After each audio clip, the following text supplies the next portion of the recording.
और एक बात मालूम पड़ी बाबा ज्ञान में आने के बाद में कि जो कृष्ण है तो उसको शादी ब्याह होते तो बच्ची के साथ में छोटा सा वो लंगड़ा वाला कृष्ण देते हैं, तो वो बच्चा है करके देते हैं ना, सतयुग का बच्चा है करके देते हैं ना। सतयुग का बच्चा लंगड़ा होता है? नहीं लंगड़ा नहीं होता बाबा, लेकिन छोटा तो होता है ना। वो संगम युगी कृष्ण है या सतयुगी कृष्ण है? शादियों में, ब्याह में या जितने भी अनुष्ठान होते हैं, उन अनुष्ठानों में जो परंपराएं निभाई जाती हैं वो सतयुग की परंपराएं हैं या संगम युग की परंपराएं हैं?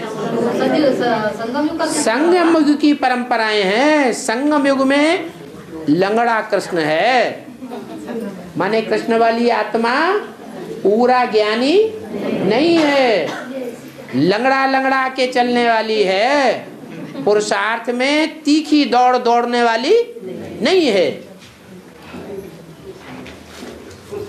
बल सूर्य के व्यक्तित्व में प्रवेश है।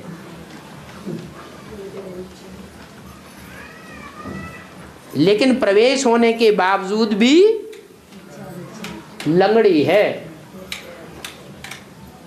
अपवित्रता की।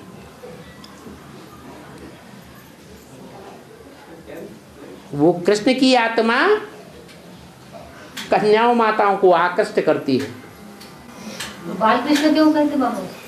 बच्चा है ना, तभी तो मिट्टी खाता है। बड़ा हो जाएगा तो मिट्टी खाएगा? मिट्टी किसे कहा जाता है? देह अभिमान की मिट्टी होती। मुरली में बोला है कि तुम्हारे पास प्लाट है तो स्वर्ग के लिए ट्रांसफर कर दो। तुम्हारे पास प्लाट है तो स्वर्ग के लिए ट्रांसफर कर दो। तो बेहद में कैसे प्लाट्स बाबा? प्लाट बेच दो, ईश्वरी सेवा में लगा दो, ट्रांसफर हो गया।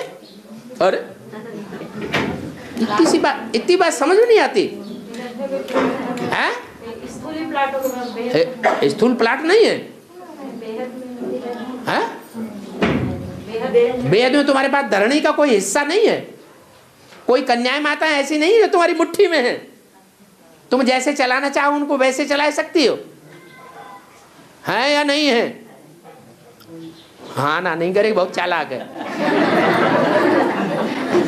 तो जो तुम्हारी मुट्ठी में है उनको ईश्वरीय सेवा में लगा दो, अपनी मुट्ठी में न रखो, ट्रांसफर कर दो, तो तुमको भी क्या मिल जाएगा?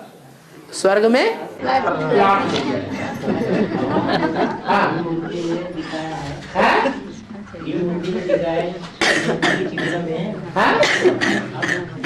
चित्र में दिखाया है कि ब्रह्मा की तरफ सड़क पूरा है और शंकर की तरफ नरक का पूरा दिखाया है।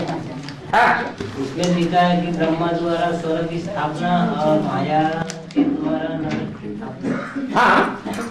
तो माया कौन है बाबा? माया के द्वारा नरक। ये तुमने कहाँ पढ़ लिया? कौन सी किताब में, कौन से लिटरेचर में, कौन सी मुरली में पढ़ लिया कि शंकर द्वारा स्थापना होती है नरक की? नहीं, माया उसमें लिखा। अच्छा, शंकर को माया भी समझ लो, लेकिन स्थापना होती है या विनाश होता है? गोला दिखाया। हाँ, वो गोले का विनाश होता है शंकर के द्वारा या स्थापना होती है? विनाश होता है। जब नरक का विनाश होगा तो स्वर्ग की अनुभूति होगी। 500-700 करोड़ मनुष्य नरकवासी हैं, नरक के कीड़े हैं, वो सब स्वर्ग में जाने वाले नहीं हैं। उनका जब तक विनाश नहीं होगा तब तक स्वर्ग की अनुभूति, स्वर्ग के वायुमंडल का भास नहीं होने देंगे देवात्माओं को। वो वायुमंडल को बिगाड़ेंगे, संभालेंगे, बिगाड़ते रहेंगे, अनिश्चय पैदा करते रहेंगे। इसलिए शंकर द्वारा उस नारकीय दुनिया का विनाश दिखाया गया है। विनाश का गोला, आग लगने वाली है उस नरक के गोले में, और ब्रह्मा द्वारा स्थापना। काय की स्थापना? स्वर्ग की स्थापना। और समाधि से दिखाते बाबा, तो आखिरी स्टेप है क्या? है शंकर जी को कहीं भी तपस्या करते हुए समाधिस्थ आंखें बंद कर दिखाते हैं। आंखें बंद करके दिखाते हैं। खुली रहती होंगी लेकिन हाँ होंगी, नीचे रहती थोड़ी आंखें। हाँ जब ध्यान में पुतलियां ऊपर चढ़ेंगी तो आंखें छोटी ही दिखाई देंगी ना। तो वो आखिरी की स्टेप है माने अभी याद में नहीं रहता होगा, अरे अभी परसेंटेज में कम होगा, आगे चल के जास्ती होगा। बाबा कंकणाकृति ग्रहण, कंकणाकृति ग्रहण बोलते हैं क्या? कंकणाकृति ग्रहण, ग्रहण के 3 प्रकार है बोलते हैं। कंकणाकृति एक, और दूसरा खंडग्रास और एक खग्रास। उसका बेहद में क्या सूर्य ग्रहण, चंद्र ग्रहण को लगता है। कंकड़ पत्थर किसको कहते हैं? सो नहीं मालूम है? जो कंकड़ पत्थर वाला है सो उसको कंकड़ नाम दे दिया। खग्रास है माने पूरा ही ग्रास कर लिया, पूरा ही सूर्य डूब गया, अंधेरा ही अंधेरा हो गया, वो खग्रास हो गया। फिर आधा सूर्य खंडग्रास है। और जो बाण रहता है बाबा, कभी कभी जो बाण निकलता है ऐसा बाण निकलता है, इधर से पूरब से निकलता है, धनुष बोलते उसको, और 3 कलर रहते उसमें, तो वो उसका रहस्य क्या है? जो बरसात होती है और बरसात का वायुमंडल में जो छोटी छोटी बूंदें जिसे कहते हैं, जैसे सूर्य की रोशनी उन बूंदों पर पड़ती है बहुत हल्की हल्की, और सूर्य वो पृथ्वी का गोला भी है बीच में, तो वो सूर्य की रोशनी उन बूंदों पर पड़ने के कारण अनेक प्रकार के रंग बन जाते हैं, 7 रंग। वो 7 रंग गोल गोल दिखाई पड़ते हैं पृथ्वी के चारों तरफ, उसको कहते हैं इंद्र धनुष। इंद्र का धनुष है। हद से ज्यादा वो 4 बजे 5 बजे ऐसे दिखता है। हाँ जी, बरसात होने के बाद दिखाई देता है। कौन सी बरसात है? ज्ञान की बरसात है। ज्ञान की बरसात होने के बाद वो इंद्र देवता का धनुष दिखाई पड़ता है, पुरुषार्थ दिखाई पड़ता है। पहले नहीं दिखाई पड़ेगा, मध्य में नहीं दिखाई पड़ेगा, कब दिखाई पड़ेगा? बाद में। अंत में पुरुषार्थ संपूर्ण होगा, या मध्य में या पहले? अंत में संपूर्ण होगा, तो सबको देखने में आएगा।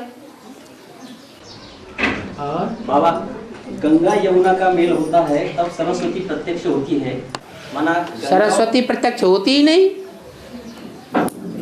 सरस्वती तो गुप्त है। हाँ, गंगा गोरी है और यमुना काली है, दोनों के बीच में एक रेखा बन जाती है, वो दिखाई पड़ती है। वो रेखा ही सरस्वती की रेखा है। और बाबा, आत्मा जब शरीर छोड़ती है तो सूक्ष्म शरीर लेकर निकलती है, तो क्या वैसे ही गर्भ में प्रवेश करती है तो वो भी सूक्ष्म शरीर लेकर प्रवेश करती है? हर आत्मा सूक्ष्म शरीर लेकर के नहीं निकलती है। जिनकी अकाले मौत होती है, जिनकी उम्र पूरी नहीं होती है, वो अपना सूक्ष्म शरीर लेकर के निकलते हैं और कोई में प्रवेश करते हैं। नहीं तो जो आत्मा है वो तुरंत दूसरे शरीर, दूसरे गर्भ में 1 सेकंड में प्रवेश कर जाती है। और बाबा, प्लास्टिक का विघटन जमीन में होता नहीं है? प्लास्टिक का विघटन, प्लास्टिक, हाँ, हाँ, प्लास्टिक का विघटन जमीन में होता नहीं है? जमीन में, जमीन में। हाँ। तो जहाँ से वो अणु निकलता प्लास्टिक का, कहाँ से निकलता और कैसा जाता है? ये सब मिट्टी के रूप हैं, चाहे सोना हो, चाहे चांदी हो, चाहे कापर हो, चाहे जस्ता हो, ये सब पृथ्वी के मिट्टी के रूप हैं अनेक प्रकार के। जैसे देवियां कितने प्रकार की हैं? 9 प्रकार की। तो जो देवी है उसके भी 9 रूप हैं और 9 प्रकार के रूप में परिवर्तित देखी जाती है। सोने जैसी वो है जो सतयुग के पहले जन्म में पहले जन्म लेती है, सरस्वती, सतयुग की राधा के रूप में। कोहिनूर हीरा, हीरा वो है जो संगम युग में तैयार होता है। रोशनी ही रोशनी भरी हुई है। फिर कम क्वालिटी वाले ऐसे ये भी है। और ये यज्ञोपवीत के 3 धागे बताए हैं। यज्ञोपवीत के 3 धागे होते हैं। हाँ जी, ब्रह्मा विष्णु और महेश। ब्रह्मा विष्णु महेश धागे नहीं है। ब्रह्मा विष्णु महेश से निकलने वाले ज्ञान के 3 धागे हैं। ये 3 रेखाएं जैसी हैं।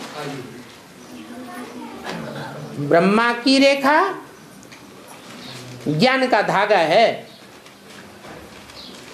विष्णु की रेखा वो भी ज्ञान का धागा है, और शंकर की रेखा वो भी ज्ञान का धागा है। लेकिन तीनों का मेल जब तक नहीं होगा, जिसको कहते हैं ब्रह्म फांस, तब तक संपूर्ण ब्राह्मण नहीं बनेगा। और संपूर्ण ब्राह्मण कहा जाएगा, बनेगा तो संपूर्ण देवता कहा जाएगा।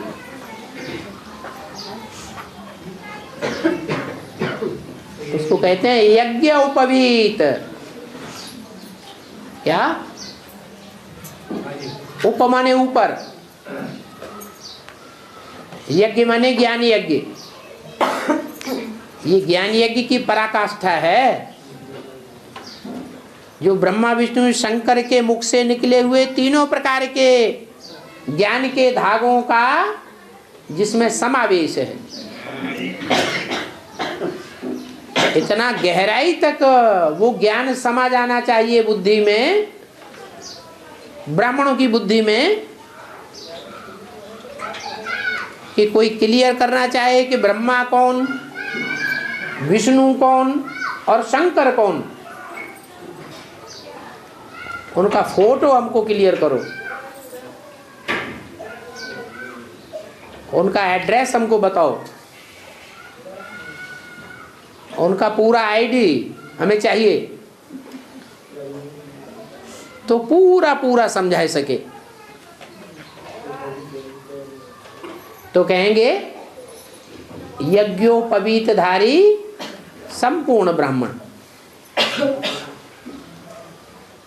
और बाबा मुरली में बोला है कि बाप पावन को नमस्ते करते हैं, पवित्र को नहीं। तो अभी तो बाप पावन को नमस्ते करते हैं, पतितों को नहीं। तो अभी तो सभी आत्मा में पति थे बाबा।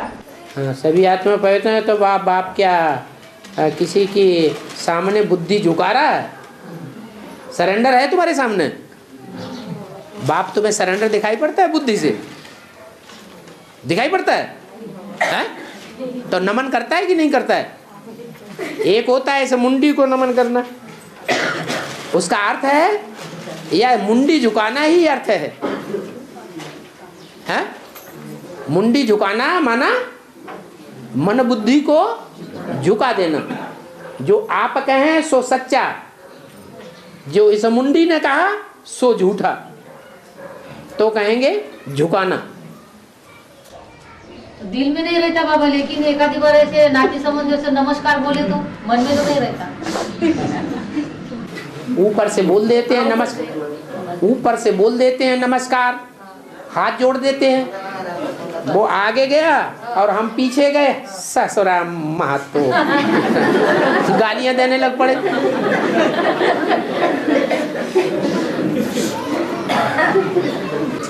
और टाइम हो गया। हाँ जी, ओ